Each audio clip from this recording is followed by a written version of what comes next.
நம்ம வெற்றி சின்னம் விசிலை மக்களிடம் கொண்டு செல்வதற்காக ஒரு ஃப்ரெண்ட்லி கிரிக்கெட் காம்படிஷன் நடந்தது. விசில் அணி பிகில் அணி. விசில் அணிக்கு என் தலைமையிலும், பிகில் அணியில் ஸ்ரீநாத் சார் நம்ம தலைவர் அவர்களின் நண்பர் அவர் தலைமையிலும் இன்று ஒரு ஃப்ரெண்ட்லி போட்டி நடந்தது.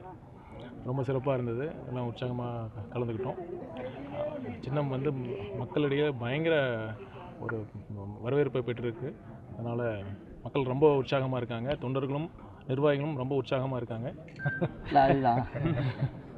இங்கே பாரு, கரூர் சம்பவம் பொறுத்த வரைக்கும் சிபிஐ என்கொயரி பண்ணிகிட்ருக்காங்க. சுப்ரீம் கோர்ட் தலைமையில் அவங்க மானிட்டரிங்கில் நடந்துகிட்ருக்கு.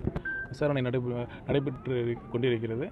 இவங்க சொல்கிறத வந்து ரொம்ப இன்ஃப்ளூயன்ஸ் பண்ணுற மாதிரி இருக்குது இன்வெஸ்டிகேஷனை. அவங்க பேசுகிறது மிரட்டல்னு எடுத்துக்கலாமா சார்? மிரட்ட முயற்சி பண்ணுறாங்கன்னு வேணால் எடுத்துக்கலாம்.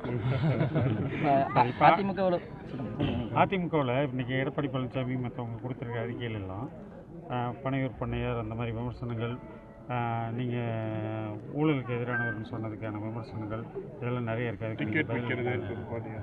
தமிழக வெற்றி கழகத்தை பொறுத்த வரைக்கும் நாங்கள் ரொம்ப தெளிவாக இருக்கோம்.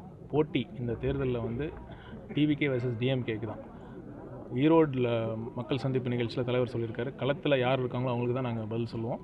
அதனால் நாங்கள் எங்கள் தேர்தல் எந்த திசையில் போகணுமோ அந்த திசையில் நாங்கள் தெளிவாக போயிட்டுருக்கோம். சார், டிடிவி இன்னைக்கு வீட்டை விட்டு விஜய் வெளியே வர சொல்லுங்கள், அதுக்கப்புறம் எதிரி யாருங்கிறத வெளியே வந்து மக்களோட நின்று சொல்லுங்கள் அப்படின்னு சொல்லியிருக்கிறாரு. அதை எப்படி நீங்கள் பார்க்குறீங்க? நீங்கள் அவரை பற்றி அவர் என்ன கடந்த காலத்தில் என்ன சொல்லியிருக்காரு, இப்போ என்ன சொல்கிறாரு, அதெல்லாம் விட்டுலாம். எங்கள் இலக்கு இந்த தீய சக்தி திமுகவை வீட்டுக்கு அனுப்பி மக்களுக்கான ஒரு நல்ல ஆட்சியை கொடுப்பது தான். இப்போ செல்வ பெருந்தகை வந்து கேட்குதுன்னு அது உங்களோட கூட்டணிக்கு வரதுக்கான சமிஞ்சையாக எடுத்துக்கலாமா? பொறுத்திருந்து பாருங்கள். நன்றி. இப்போ கரூர் திருச்சியோட காங்கிரஸ் முகங்கள் பெருந்தலைகள் இதில் தாவேக்காவில் இணையிறதா ஒரு தகவல் வந்திருக்கு. அது எப்படி பார்க்குறீங்க? அது உண்மையான தகவல்? என்ன தகவல் சொல்லுங்கள்.